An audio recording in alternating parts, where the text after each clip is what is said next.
Hello, Kenny. Welcome. Yisroel, welcome to you. Welcome to our very, very special guest. This is long. I've long waited to finally get the man himself on camera, and we both have. We've talked about this for a long time, but he's a busy man. I'm talking, of course, about Gabriel Geller, Director of PR and Manager of Wine Education for Royal Wine. Welcome. It's great to have you. Well, it's great to be here, guys. Like you said, Kenny, we've tried to coordinate this for quite a while, and Baruch Hashem, I remember listening to your very first podcast. I was driving in Manhattan, and I think it was like hours at the most after you released the first episode. It was exciting. Well, I should say that Gabriel has been an advisor in many ways to me over the years and to our podcast.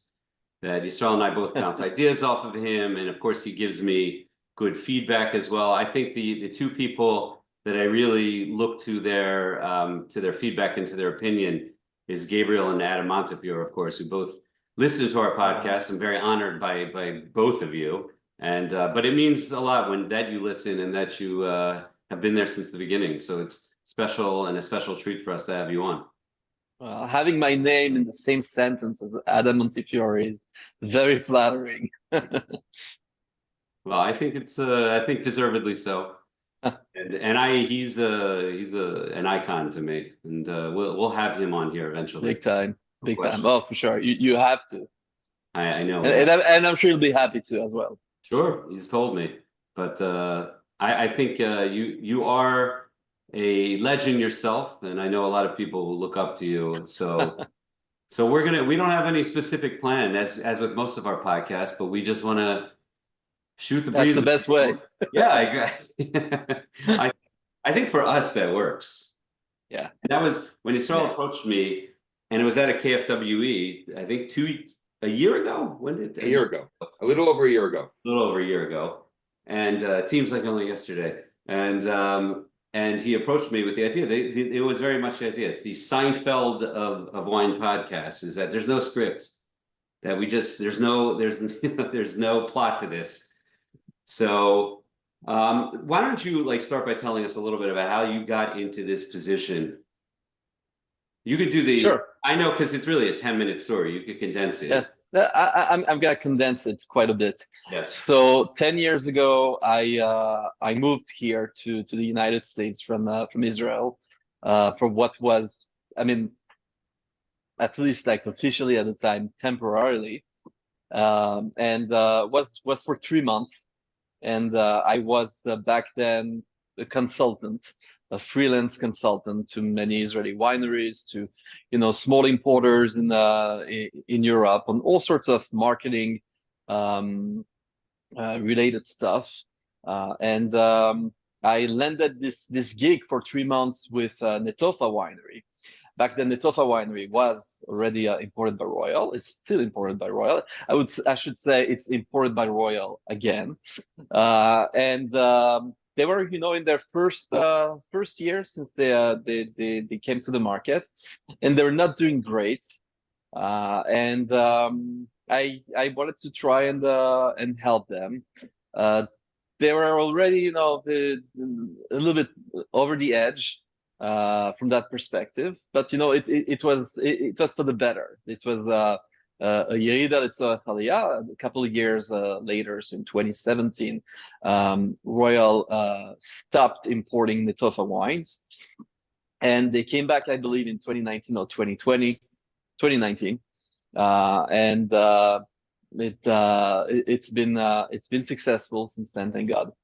And so when I was doing this gig for 3 months with Netofa, I met with Morty Herzog, the CEO of Royal Wine, for the first time in the office here in Bayonne, New Jersey. And Morty told me, "Listen, why you just working for Netofa when you can work for all of them? This is your home. Please join us." So a few months later, I started in my current position. What year was that? Did you say that you? How long have you been with Royal? It's been a bit over 9 years. Well, 9 years. Okay, fine. Mhm. And how would you say that? Well, first of all, how did that? I don't even know if I was aware of that. And then Tofa was not with Royal from 2017 to 19. So I'm Yeah. sure there's some interesting story there. I don't know what you'll say about that. But how have you seen? What have you seen change most? I think in the 9 years like that you've been with Royal. Well, so it's great actually. The biggest change, besides from a general perspective, Royal Wine has become more efficient, more professional, which is a great thing. But more specifically, education, education. When I first came to Royal Wine, I was not shocked because I had heard so, and I expected it, but there were very few people, especially with regards to the sales force, who had some education with wine. There are a lot of great people in the team, great salespeople who are talented, and when you're good at sales, someone who is really good at sales, it's a talent, it's a skill, and you should be able to sell anything.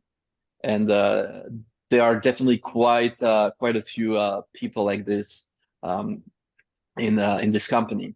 However, when you actually know the product that you're selling, it takes things to the next level or several levels up. And that's the big difference between now and then. The vast majority of the Royal Wine sales force is now educated with at least WSETIII level 2, which I think is more than sufficient for this type of position.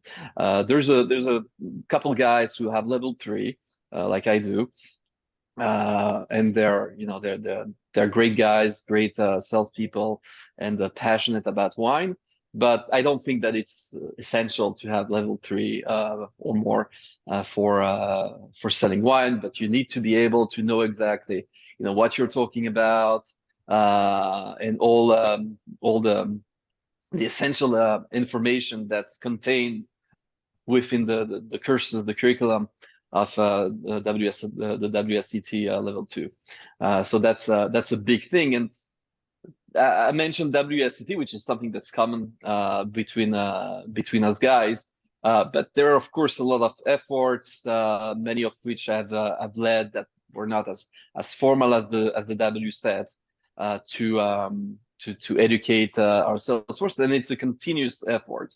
So I have several things, like I have a thing called Gigi's Wine of the Week, which is an email that's sent out to the entire Royal Wine sales force on a weekly basis, highlighting one wine. It's a big portfolio. Royal Wine, it's about 1,000 SKUs, roughly, and I highlight a wine of my choice from this great portfolio every week, with a little blurb of a few lines about the winery, the background of the winery, the winemaker, etc.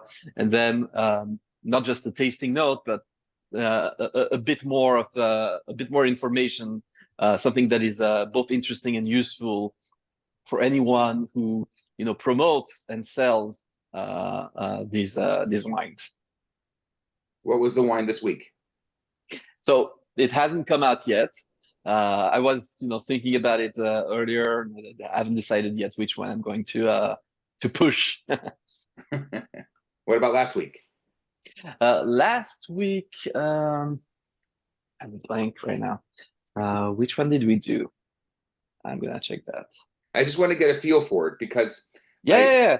I'm wondering how you create it so that, because I always think about, and something that we think about a lot on this podcast is, like, people, the average person, when they're going to look for a bottle, how do we make wine? Even the word approachable is the wrong word, because Right. approachable is not even approachable. How do we make wine so easy to understand and so easy to appreciate and experience? And I'm assuming that's what you do. That's why I'm so fascinated by it. Right. So okay. So the last wine of the week was the Sion Capital Lionsgate. So that's a wine that is quite affordable. It's under $20. It's not mevushal. So in the email that's being sent out, it's also sent out on WhatsApp. So like I said, there is a little blurb about the winery, the background, when the winery was established, by whom, what is the little story there, and then about the wine. I'm gonna read to you exactly what I wrote, so you understand a little bit, what it looks like, generally speaking. So about the wine, I really love talking and writing about these Israeli blends, which combine grape varieties that thrive in Israel's Mediterranean climate. Why? Because they are more unique than, say, a straight Cabernet Sauvignon or Chardonnay, however good those would be. What's even better about this particular wine is that it's very much affordable. It's highly drinkable. It's a blend that has some Cabernet Sauvignon in it, but there's also Shiraz and Barbera.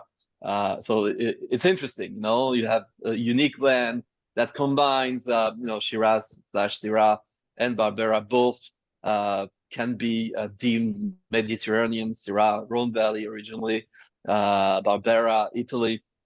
Both are Mediterranean countries like Israel, and it's more unique. It's an interesting combination, and it's something interesting that is not just of interest to a kosher consumer, but to anyone looking for an interesting, different wine.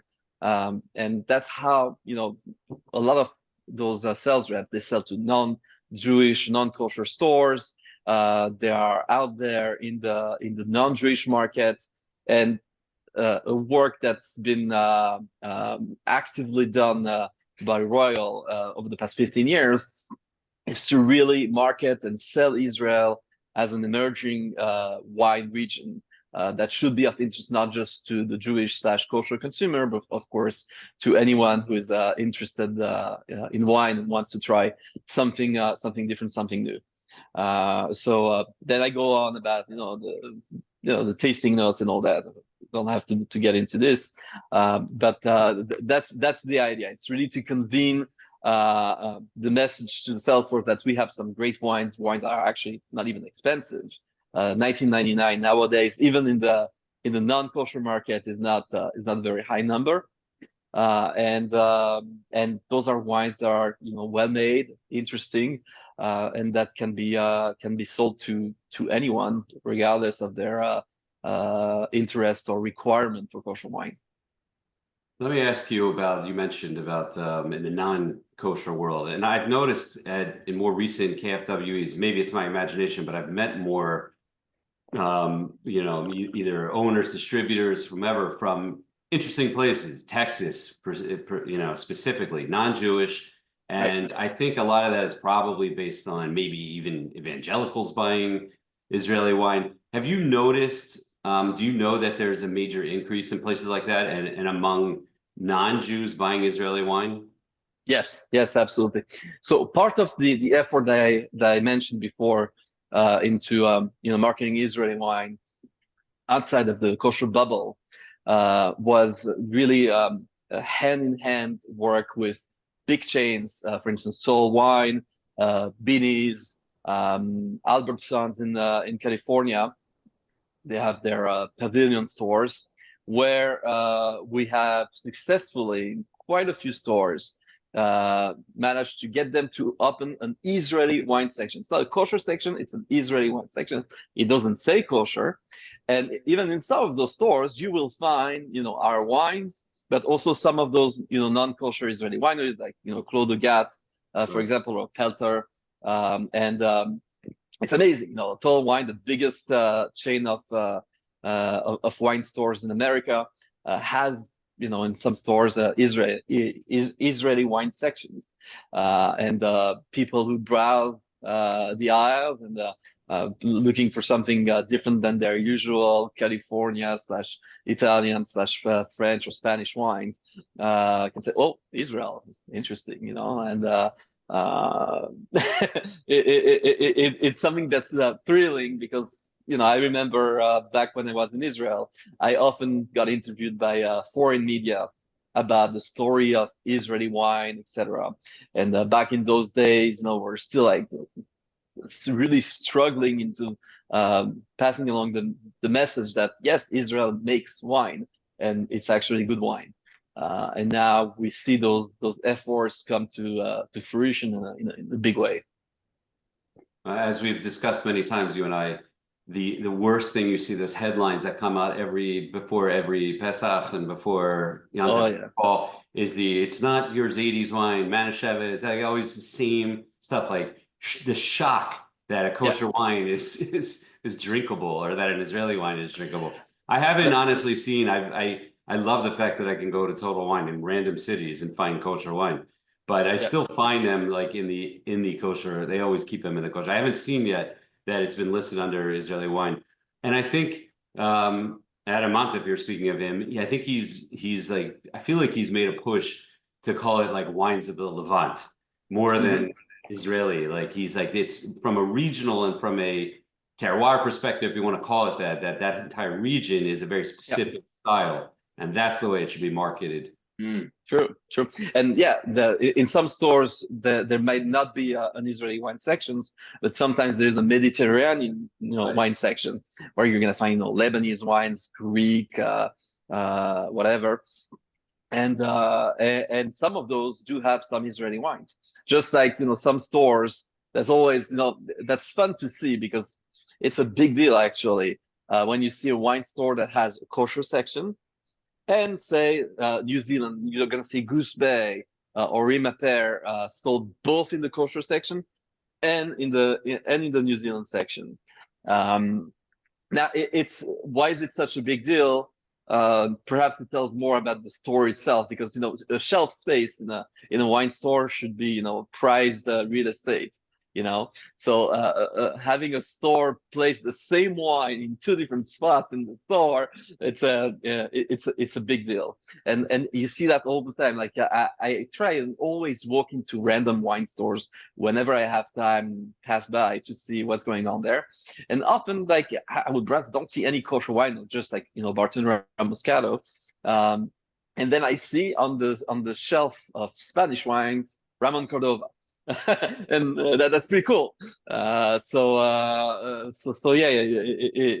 part of those efforts, and of course, you're going to see this certainly more frequently, in the New York area than say in the Baltimore area, of course. You're killing me, man. Hey, you gotta start somewhere, but obviously there is a logic behind it. Yeah, I think supply and demand. Well, yeah, I mean, the demand is there. It's the supply that's the issue. But it's a complicated subject. Yeah, and to add to that, there needs to be a focus from the right people. There is of course laws that pertain to each and every state. There's so many regulations and rules and whatever that. That are individual challenges to overcome to get those wines on the shelf. We want more royal wine in Baltimore. We want more. Yeah. And I will speak on behalf of everyone, as I always do. We want more. Listen, it's continuously growing, and even in Baltimore it is. And the interest is there, and it brings me to a different topic, because you hear, when you follow wine news, which I know the three of us do, and I'm talking general wine news, it's constantly doomsday reports about how wine's not selling anymore, and wine's not selling among young people. And and we've spoken about this, but I don't see that. And I think there's a protection potentially. I'm interested to hear your thoughts on, how do you see that currently in the kosher world, and even in the larger kosher wine world, versus what you think may happen in the future, and how close do you think it's going to be to what's happening in the non-kosher world? And do you think we have anything to worry about in the wine? I'm not that I'm in the wine industry, but do you think the wine industry has to worry about that? Do we have to worry about in the kosher wine world? I would say yes, a little bit still, because generally speaking, the tendencies that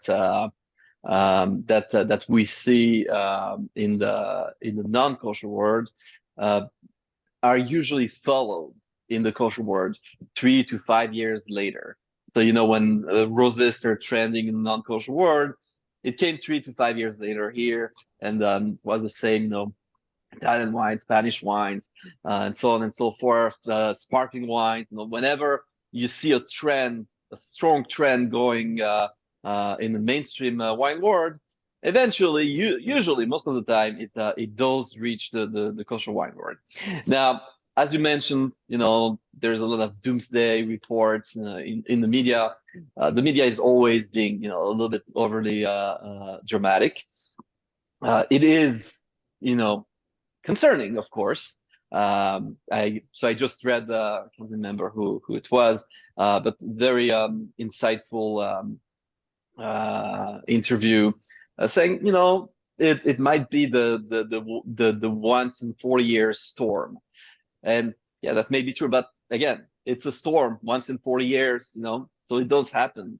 And it can be rough for some actors more than for others, and it's not an easy place for the industry to be. But I do believe that that too will pass. It's probably not going to be easy for a lot of people for a little while, but it is what it is, and I do have some ideas and some thoughts as to how we can try and deal with this situation. But to give you some concrete examples and good news actually. So 2023 was that disastrous a year. We had 21 and 22, just COVID, and right after COVID, that were crazy good years with big boom, huge growth. People were spending a lot of money, a lot of that extra money that people either actually received or that they didn't spend on what they usually spend. That went to wine, among other things. And then 23 was that brutal post-COVID crash, which I think is again due to the fact that there was like a return to normal on the one hand, and on the other hand, there are trends, generational trends, with Gen Z, with that anti-alcohol / health thing going on, where people say they quit drinking alcohol. Actually, they move to other stuff such as weed, and yeah, no, it's true. And I think that again, I believe that it's a fad. In the interview that I mentioned a couple of minutes ago, the person who's being interviewed said that he believes that the real reason why Gen Z is going away from alcohol in general and wine in particular is not that they're being healthier or that they don't want to drink alcohol. It's more, in many cases, maybe just an excuse because that they cannot afford it, because stuff got so expensive, wine got much more expensive, but everything pretty much went up in price. And income, salaries have not gone up as much. So there's a lot of people. It's a commodity. It's a luxury. Wine's not something that is vital for most people, at least, to live. So they went away from wine, and from that perspective, I think that's good news, because okay, so we have a generation right now that's a little bit struggling financially, and that's why they're going away from wine. And I believe that too will pass. That will get better. Their financial situation is going to get better, and wine will become interesting again eventually. And the other reason to be optimistic is that, like I mentioned, 2023 was a rough year for the industry. If I give you, for instance, Southern Glazers. Southern Glazers is the largest wine distributors in America. It's a company that's over 100 years old. 2022 was their worst year ever. that's saying something. And for us, for Royal Wine, it was not an easy year either. However, 2024, which again was not great for the industry as a whole, was not so bad. Baruch Hashem, for Royal Wine was not so bad for us. So it went back up nicely, not crazy, but nicely, which indicates that things are not as bad as they might see, and there is something that we have, us kosher observant Jews, that not everyone else has, is we need wine. We have to have wine. We have Shabbos, we have brisim, we have weddings, etc. And we need wine. Wine is part of our religious daily life, our spiritual life, and that's why Purim was just a few days ago. So it's still very much important. And okay, so the economy certainly does affect these things. So people who might drink a little less, might buy a little less, perhaps might buy cheaper wines. Okay, things go up and down. Point. Yeah, that specific point I wanted to ask you about. Yeah. And that and Yisroel and I speak about this all the time. The standard, non-formal wine drinker comes to you and like, what are good bottles I could buy for under $20? That type of thing. That question was answerable even 5 years ago. It's not answerable now. And the other side of that question is that there's been a massive influx of super high-end luxury wines, whether it be from California, even in Israel. And you find starting prices are so high for any sort of quality. It's become like, so maybe the person that would buy wine and has to buy wine for Pesach is still going to buy wine, but maybe they'll only buy one bottle. They're not going to buy a case anymore. And it's getting harder and harder to even point out bottles that are accessible at any sort of like reasonable price. And I think it's part of the reason that you see maybe also younger people drinking tequila, because you could get your buzz or whatever for a cheaper price. A bottle of wine is 5 glasses of wine. It's like when you start breaking that down to cost, it's not, you can't keep up with it. And I think that is a problem. I think that is a problem that the kosher industry starts to, you face, is that you have to be producing wines that are more accessible, that are quality. I'm not asking for high-end wines, but a person should be able to, and it still of course exists in a non-kosher world, that there's so few options under $20, almost none. Sure. And I think that's going to have to be, and I think the other side of that question is, how are those super high-end luxury wines going to be affected in these years where money's maybe going to be tighter for people? That's a two-sided question, but I think it's a problem. Yeah, true. There's much fewer wines, under $20 that provide that QPR that we got even accustomed to for a number of years, and so it's become a harder question to answer. We actually discussed that privately, you and me, a few days ago, that even though everything went up in price, and standards are not the same standards now as 5 years ago, 10 years ago, people are still like not moving so much from that price point. If they were looking for below $20 bottle 5 years ago, they're still looking for below $20 bottle now. They're not upping their spend on wine, and yeah, that's one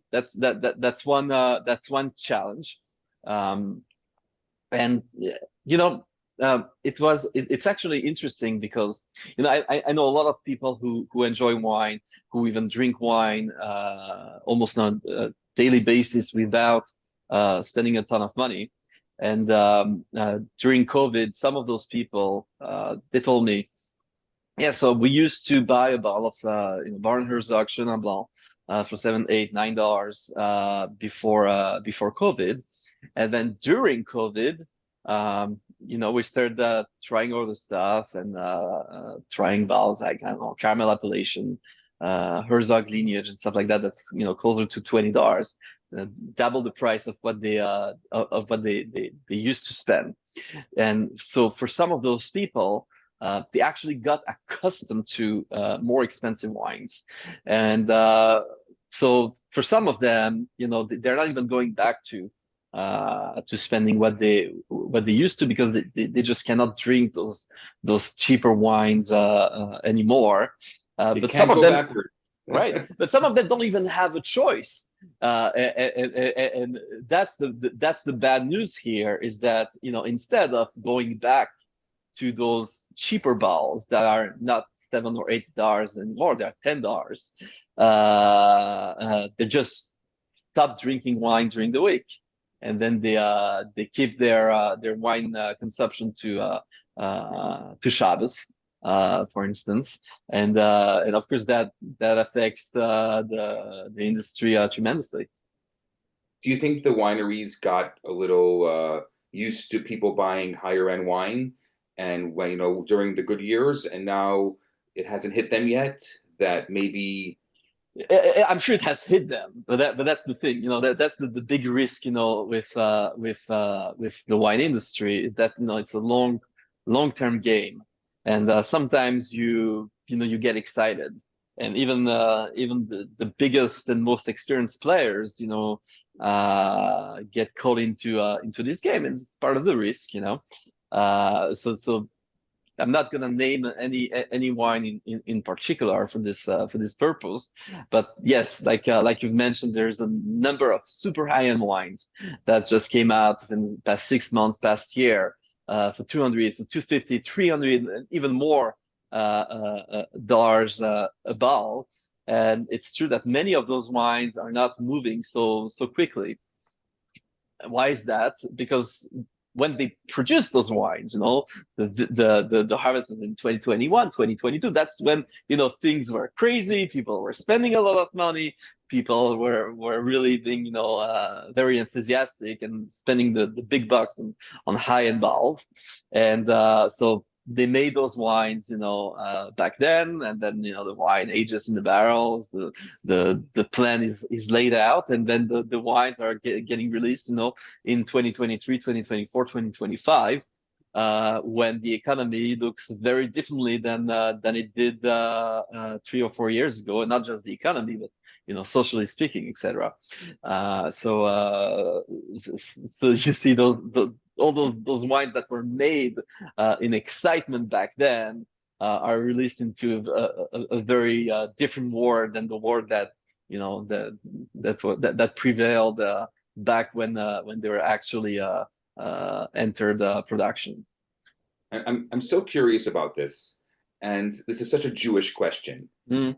but what percentage of kosher wine is consumed by non-Jews? Like, when you predict a year at Royal, how much do you expect that the non-kosher market is going to buy kosher wine? I don't know exactly. I think I would make an educated guess at, I don't know, maybe to be optimistic, 10 to 15%, something like that, as a whole, and to some people it might seem low, to some people it might seem high, but there are specific wines, that are very popular way beyond the kosher market, such as Bartonura Moscato, such as Jeunesse, for instance, where the numbers are quite different. I would say that 85-90% of the sales for Bartonura are not, in the kosher market. And Jeunesse, and Jeunesse is also significant, not that high, but significant. But as a whole, what percentage of, I don't know, a kosher Chateau Gressac, for instance, is actually sold to non-Jews? Probably a very, very small number. People who walk into a store and don't even, look for kosher. They pick up a bottle of French wine, not paying attention that it's that it's kosher, and the clerk at the cashier is not going to say anything. I just want to point out, by the way, that for anyone that's listening to this, not watching it, you're sitting in front of a wall of wine, which I thought was a screen backdrop. It's not a green screen; it's a real wall with real balls. Just totally threw me off when you reached into it and grabbed a bottle. That was great magic right there, reaching Yeah, into your background. magic. Right, CGI, like Yeah, it's Wow. real. So the kosher wine is still very niche. It's still a niche market.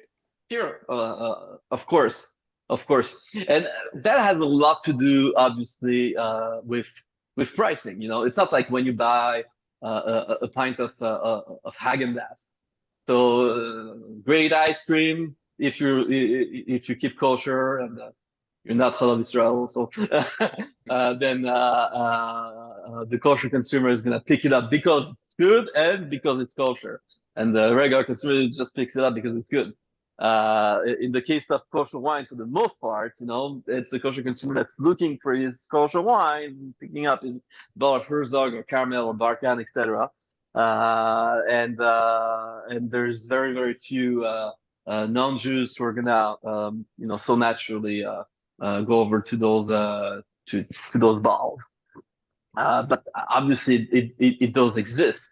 And I think that, you know, in especially in some stores, in some areas, you know, way out there, like I'm getting every day now. You know, we're in the weeks leading up to Pesach, so you know we have group chats within the company, and so there's a group chat for the sales force in New York, New Jersey. There's a sales chat. There's a group chat for the sales force nationally, and everyone is sending their displays in stores, you know, that they push their customers to pull up, you know, a wall of cases of Bartender Moscato and Barn Herzog and Barken Classic and this and that. And then showing off the pictures of the work that they do, you know, especially for the Herzog family to Kvel and Chef Nachas. And some of those pictures are interesting. You see like a wall of wine in some random stores in the middle of nowhere, Pennsylvania, and a bunch of balls, and then in the middle of it, like with no indication of kosher or anything, there's Barn Herzog Chardonnay right there in the middle, a whole shelf of Barn Herzog Chardonnay surrounded by non-kosher balls. Naturally, in such a case, there's going to be a lot of those balls are going to be sold to non-Jews or non-kosher keeping people, because it's right in the middle. Oh, well, okay, interesting. California Chardonnay, price I don't know, $10.99, and yeah, so sure. But those are very specific instances. So Pesach, I'm going to bring up two things. I wouldn't say we argued about it. We discussed this for a long time. But number one, what do you plan on drinking specifically as Pesach? And you know what my second question is going to be. Why are you drinking that? Because what I'm going to bring up is an argument everyone has every year about especially among people that are drinking nice wines. And I know it's discussed every year, is that I know a lot of people who drink the nicest wines of anyone I know, who specifically won't drink them at the Seder, or at least not for the 4 cups. And I know you're a proponent of, well, I'll let you say, what are you drinking this Pesach and why? Okay, so, it's not that you caught me off guard, because obviously I kind of expected the question, and yet I'm not prepared.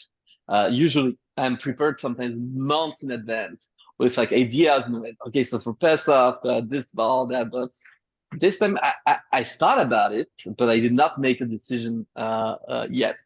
And I mean, well, to tell you the way I do it, and I don't intend to change my modus operandi this year. I drink. That's like the only time of the year. It used to be different, but it's the only time of the year now that I actually drink rosé wines. Is at the Seder for Pesach. I drink. I go by the opinion that you should drink a certain amount of wine in a certain amount of time, but nothing crazy. I go with the shear of 3.8 ounces. And I have, very nice, like cognac glasses that are shaped like wine glass, and they're nice, but they're small. I think that they hold about, 4 something ounces, and I fill them up, not all the way to the top, almost. And I do, certainly on the first cup, I definitely drink it all. I usually drink them all 4 cups, but sometimes I'll do just rough cuts on maybe wine 3 and 4. Um, I do rosé. So I used to do 3 different rosé, and then Kenny, you're being purposely vague. yeah. What's that? You're being purposely vague. I'm being purposely vague. I'll tell you why also. He knows this irritates me anyway. That's why. Yeah. So I'm of the opinion that rosé should be drunk as fresh as possible. That is not to say that some rosé will go the distance and will go beyond 1 year. Of course, some of them do. But preferably, I will try to go with something as fresh as possible. So that will be now the 2024 vintage. Now, the fact is, first of all, the rosé wine category, that's another topic that we could get into if you want. The rosé category is not as popular as it used to be. And also as a result of that, there are not that many 2024 rosé available yet. That's been the same problem in recent years, is that they're not even getting here on time anyway. Yeah, exactly. And I think I believe, I think actually, there are a few of them that are available, and I don't think that I've tasted any of them yet. Wow. There is the Heidu Rosé, there is the Matar Rosé, there's a couple more. And of course, always I who gets here first, probably, right? Right. So first of all, I have not tasted them yet, and I don't know what exactly is the quality of the vintage with regards. It's interesting, because you can have a great vintage, generally speaking, and then the rosé wines from that particular vintage are not so good. And then you can have a vintage that's considered, substandard, schwach. However, you find some nice rosé, and it's interesting. You cannot rely on the general quality of the vintage for rosé. The reason being that grapes for rosé are typically harvested, a little earlier or at a very specific time, if they are indeed intended for making rosé. When you have a rosé made with the saignée method, the bleeding method, it's kind of an afterthought, a secondary product of an existing red wine, and which might affect the quality of the rosé, because if the grapes are at the optimal ripeness to produce red wine, that optimal ripeness may not be adequate for rosé. So acidity might be off, sugar might be off, for those purposes. So it's hard to say. While again, 2024, from what is being reported, for instance, for France, is not a great vintage in Bordeaux, for instance.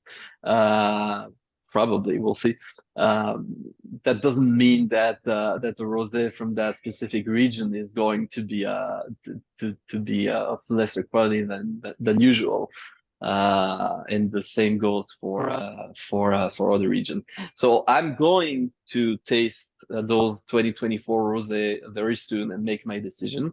Last year I did Heidu Rosé the second night, and I believe I did Matar Rosé the first night. So those two are actually available in 2024 vintage now. So those would be on top of my list. And the method that I go by is not just rosé. It's first night I go Israeli wine only. And second night, I go non-Israeli wine only, because it's the Seder of the Galus. I'm going with Galus wine. And usually what I do is that for Shulchan Aruch, for the meal itself, not necessarily for the cost that precedes the meal, sometimes yes, I opened a nice aged wine, again Israeli the first night, and not Israeli the second Seder night. And yeah, it is a good question. Which one? Which one? I don't know, but they are, Baruch Hashem, I have a choice. I have a lot of wines to choose from. We'll see. Why the 2024 rosés? Why is that? Why aren't they here? I mean, obviously Pesach is the biggest buying season of the year. Why aren't they getting here in time? Why do you think? Because there's a glut? Yeah. Is that the main reason? It's glut is number one, meaning there's a lot of rosé from the 2023 vintage are still in inventory. Then it's just a continuing cycle of because then right. 24 you're selling old rosé also. Yeah. So what is the answer to that? But what is the reason? I mean, because this has been a problem for a few years already. I would honestly, the one time a year I'm probably going to drink any rosé is on Pesach, and it's just not here. It's not available. Yeah, that's it. So about, I think that the rosé trend, it was a trend, a fad even, peaked about 3-4 years ago ish. And I've seen the downward trend in the past couple of years. And obviously that means that some rosé wines may not be imported at all from the 2024 vintage, and some of them might have been even discontinued by the wineries themselves, think that their sales of that specific item have declined significantly. They decided not to make it again in 2024 or even 2023 back then.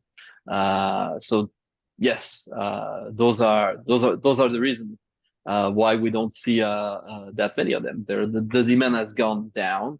The supply of previous vintage has remained high, and yeah, that's the. But we know those are the consequences.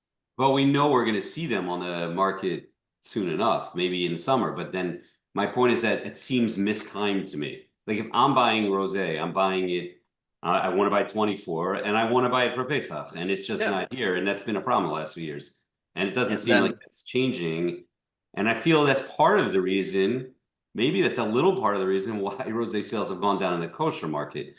Yeah. Also, there's also, because of all of that, there's people care less. So back 2-3 years ago, everyone was eager. We were eager. Stores and distributors and the sales reps were eager to get those 20, those new vintage rosé on the market, because you have to catch that shelf space in March and April to get your rosé on the shelves in the store before someone else does. And because there's less demand for it, people care less. There's not as much competition on that on that shelf space. And people have refocused towards other things. Now, the great news about this, especially for you and me, Kenny, and probably for you as well, Rabbi Yisroel, what has replaced rosé? What's White wine. Exactly. Finally, I see it a lot. And Royal is seeing major increase in white wine. How about as it relates to Israeli white wine, which is something I always try to push? Yeah, interesting question. So yes, we definitely see the increase, but where it's actually interesting, and that has not changed, as opposed to the demand for the super high end wines that we spoke about a few minutes ago. The demand for high end white wines has gone up and continues to be pretty much up there. Meaning the white wines that sell the best are the ones at 30, 40, 50 plus dollars a bottle. Whereas the $15-20 is not as successful. Still pretty successful. I would say that anything $20 and up, is doing pretty well as far as white wines go.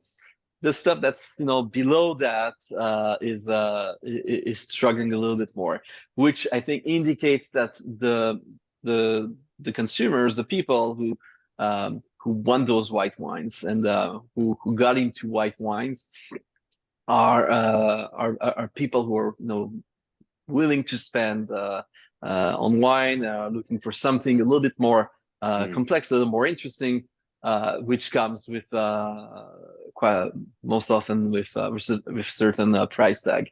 And sometimes it's unfortunate because there are a few wines that are in the lower price bracket that are actually very interesting. I'll give you a concrete example: the Elvia Heranza White, very nice wine, which everything about it is great. The quality. It has a nice label. It's a nice looking bottle, and it is complex, and it can even hold or perhaps even age sometimes for a few years. And yet it doesn't move that quickly because of its price, because it's too cheap for the people who are most interested in white wines, and people who spend usually less for wines like Bernath Chenin Blanc or maybe Chateau Lérigan Sauvignon Blanc. They're not looking actually for those more sophisticated wines. So I'm not telling LD to increase the price. Please don't. Of the We love those wines. Of the Aranza White, but it seems to be actually the impediment for it to move better is because it's actually not expensive enough. What about the bubblies asking for a friend? Oh, so that's one of my favorite topics because I'm a big, like Kenny, I'm a big bubbles guy. And I remember that back then when I first started with Royal, champagne just sat. Drapier did not move, Laurent Perrier did not move, Rothschild champagne did not move, and now it's moving quite nicely. Again, because of the general market state of the market, it's maybe not as hot as it was like 2 years ago, but it's still pretty nice. And a lot more people got into those sparkling wines, and that led to increased supply and production from every actor. You see, Herzog came out a few years ago with the Méthode Champenoise, the Brut and the Rosé. You see Psagot came out with a sparkling wine. You see Matar winery, the Pelter, they've been making champagne leaf wine for years, and if they're non-kosher Pelter label, and they came out with the Matar Blanc de Noir a few years ago. And there is Raziel, from the Benzaken family of Castel Winery. They have two wines which are very nice, but they're not cheap. And funny because I think that is one area with the exceptions of some of those that you just mentioned, that you find a real fairness, I think, in pricing, and certainly as it compares to the non-kosher world. And you take Drapier, for example. That's an example of a really great world level, international, high-end quality wine that we're not really paying a different amount for than the non-kosher world for the most part. It's even better than that, and don't say it too loud. Right. Saying this, I feel like I'm doing a J.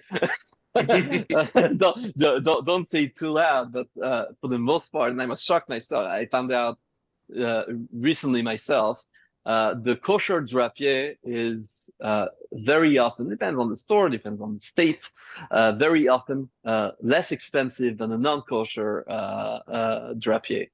And there are reasons for that. I'm not gonna get into here, but it's a big exception. We're used to paying Chateau Giscourt kosher is significantly more expensive than the non-kosher, but sometimes there are exceptions where the kosher cuvée is going to be price similarly and sometimes a drop lower.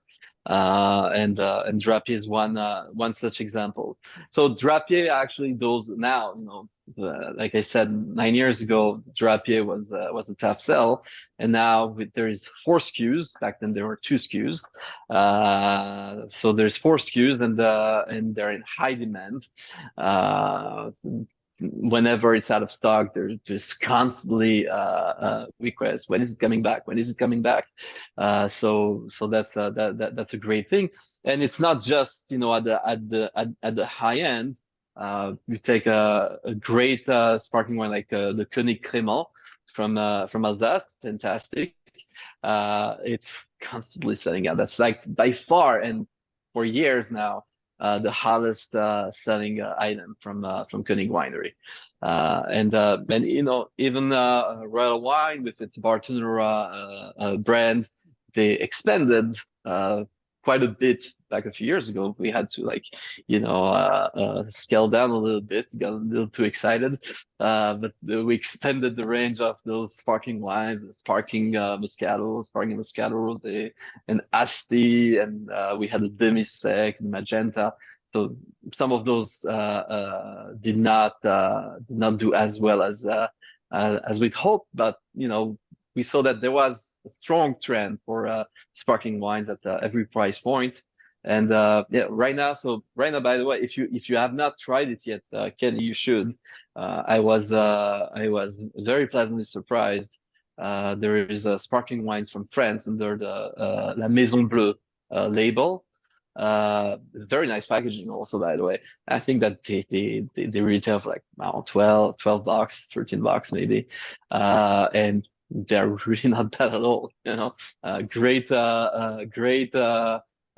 inexpensive, not complex, but very well made, very well balanced sparkling wine for a very, very friendly price. And that's a great example, by the way, of a wine that also sells nicely to the non-kosher market because they are priced very competitively. They have great packaging again. So when sold in the correct location, they're gonna do well by both the kosher and the non-kosher consumer. But I think the point is that they're very good quality and at very fair prices, and that's something I think, at least in the kosher world, in red wine is getting much more difficult to find.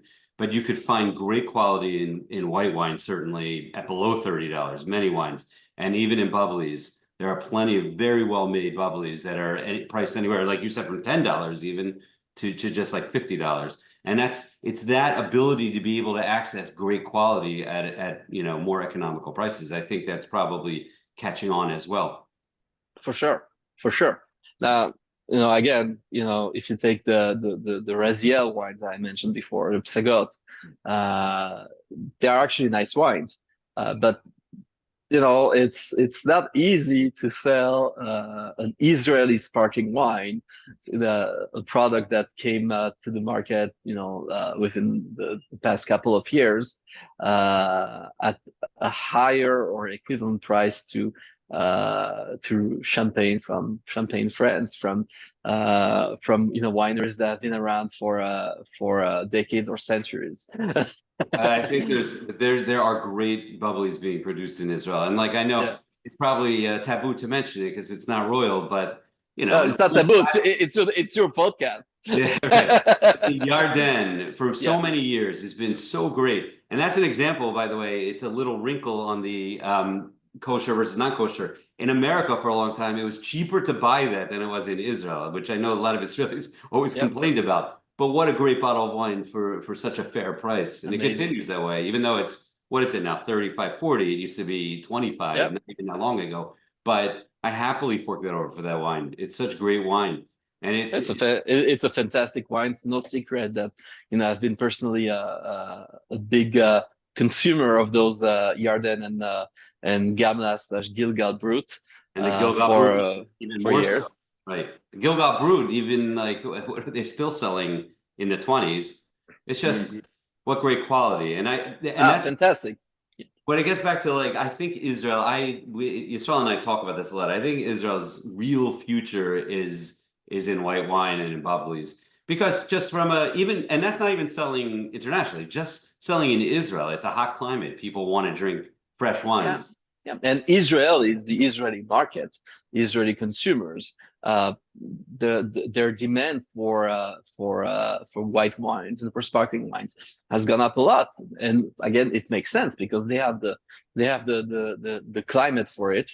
And that's also why, thank God, we start seeing red wines from Israel with lower alcohol, or a little less bold than what we have seen for a long time, because it's more adapted to the climate there, and we have a younger generation in Israel, which so far does not seem to be affected as much by the Western trends that we discussed before, that get into wine and want to drink refreshing white wines, and they drink rosé like I said here, it's downwards rosé.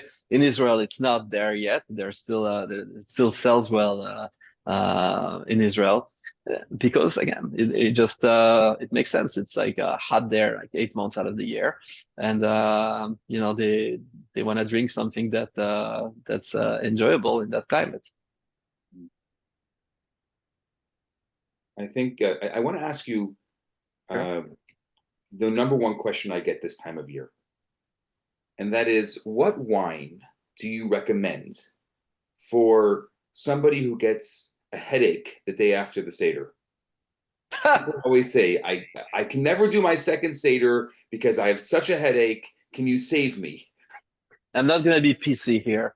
I think that a lot of the people who say that they are sensitive to sulfites and all that stuff, and that they get a headache after drinking wine, they're making two mistakes. One, they don't drink enough water. Alcohol, and that includes wine, obviously, dehydrates.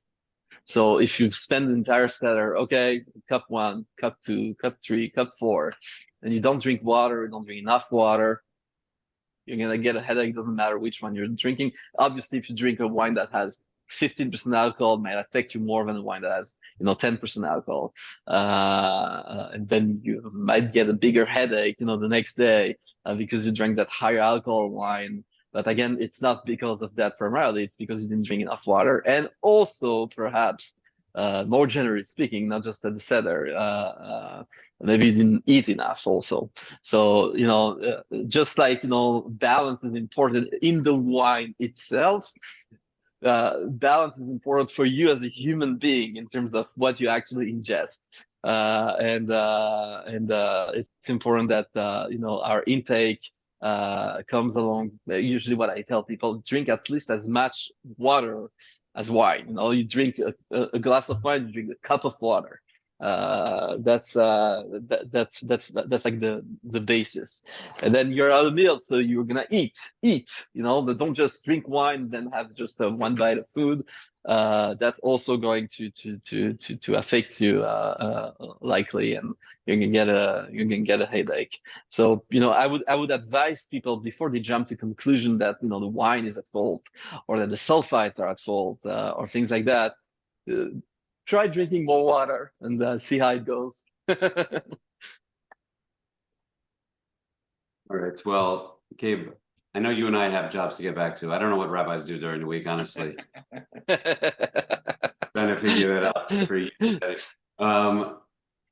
We would love to have you back on. I think semi-regularly. It's like you have just great insight into the kosher wine, and I hope to see. Pleasure. I hope to see you soon. Also, we need. I also hope so. It's been a while. My supply of Wasserman meats and cold cuts and hot dogs and stuff like that is quite low and needs to be replenished, and it needs to be replenished in person. I know. May Wasserman live and be well, because I know I always get Gabe back. Man. That's a big reason.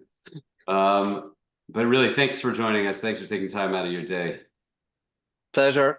And great to be to spend some time with you guys, even if virtually, and looking forward to the next time. Chag Kosher v'Sameach. Chag kosher v'sameach.